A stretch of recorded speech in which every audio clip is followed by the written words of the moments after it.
नमस्कार दोस्तों, ये कहानी है 1980 की, जब एक वार सिर्फ 2 देशों तक सीमित नहीं रहा बल्कि पूरी दुनिया को धीरे धीरे अफेक्ट करने लगा। एक तरफ ईरान था, दूसरी तरफ इराक था और इन दोनों के बीच पिस रहा था कुवैत।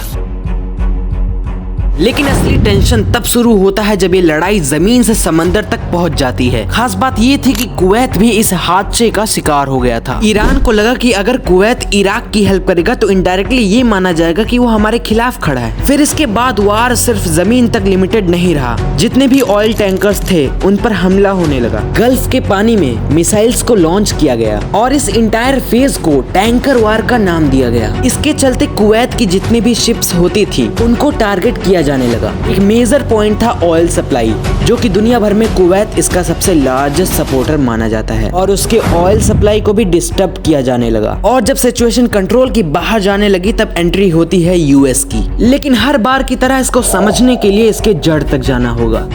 साल 1979 ईरान में एक इस्लामिक रेवोल्यूशन होता है। उस टाइम ईरान में शाह गवर्नमेंट होती थी, पर बेशक इस रेवोल्यूशन के चलते वो हार जाती है and finally Islamic leadership power में आ जाती है। तब के इराक के प्रेसिडेंट थे सद्दाम हुसैन। उन्हें लगा कि ईरान में बहुत उथल पुथल मच रही है एंड ये सही वक्त है अपने इन्फ्लुएंस को बढ़ाने का। फाइनली साल आता है सितंबर 1980, जब इराक ईरान पर अटैक कर देता है। वीडियो में आगे बढ़ने से पहले आप ये ध्यान रखना कि वार कोई सिंपल बॉर्डर का नहीं था, बल्कि इसमें 3 चीजें इंपॉर्टेंट थी। पहला, टेरिटरी पर कंट्रोल पाना, दूसरा पॉलिटिकल डोमिनेंस एंड तीसरा सबसे मेजर रीजन ऑयल पावर को अपनी कंट्रोल में लाना। इस कहानी में सबसे मेन रोल था पर्शियन गल्फ का। यही इकलौता प्लेस था जहां पर दुनिया में सबसे ज्यादा ऑयल एक्सपोर्ट किया जाता था।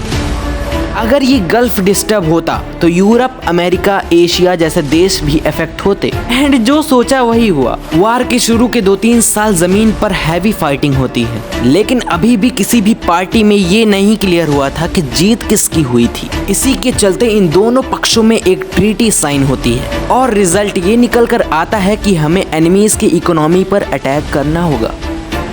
डिसीजन के बाद साल 1984 में एक फेज स्टार्ट होता है जिसे द टैंकर वार का नाम दिया जाता है। ईरान और इराक ने एक दूसरे के ऑयल टैंकर्स और शिपिंग रूट इन दोनों को टारगेट करना शुरू कर दिया। इस दौरान मिसाइल अटैक होता है, समुद्र में कई सारे माइंस बिछाई जाती हैं एंड फाइनली यहाँ पर एंट्री होती है एक छोटे से देश की, कुवैत। कुवैत को किसी वार के चलते टारगेट नहीं बनाया गया था दोस्तों, बल्कि इसके पीछे एक बहुत गहरी बात थी, क्योंकि कुवैत ने इराक को फाइनेंशियली लोन दिया था एंड हमको पहले से पता था कि ईरान और इराक के बीच में लड़ाई होती थी, जिससे ईरान को लगा कि कुवैत इनडायरेक्टली इराक का सपोर्ट कर रहा है। इसीलिए ईरान के फोर्सेस ने कुवैत के ऑयल टैंकर्स को भी टारगेट करना शुरू कर दिया। अब सिचुएशन धीरे धीरे गंभीर होता गया। कुवैत के लिए ऑयल ही सबसे मेन सोर्स था। इमेजिन करो उस जमाने में जो शिप होते थे वो सिर्फ ऑयल से ही चलते थे। अगर वो बीच में कहीं रुक जाते तो इकोनॉमी भी कोलैप्स हो सकती थी। अब ऐसे में कुवैत द्वारा एक ऐसा कदम उठाया जाता है कि जो पूरे कहानी को बदल कर रख देता है।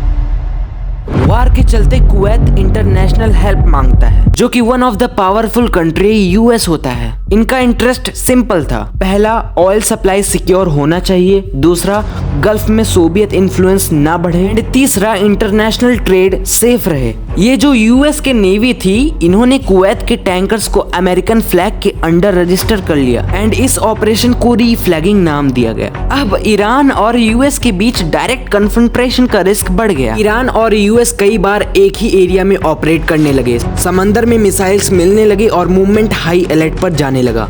आखिरकार इंटरनेशनल प्रेशर और थकान के बाद साल 1988 में ईरान और इराक वार का सीज फायर हुआ और धीरे धीरे सभी चीजें नॉर्मलाइज होने लगी। लेकिन आप ये सोच रहे होंगे कि आज के टाइम ये मिसाइल्स क्यों गिराई जा रही हैं? आज जो सिचुएशन देखने को मिल रहा है उसके पीछे कई रीजंस हो सकते हैं, बिकॉज ईरान आज भी कई रीजंस में अपना इन्फ्लुएंस स्ट्रॉन्ग करना चाहता है।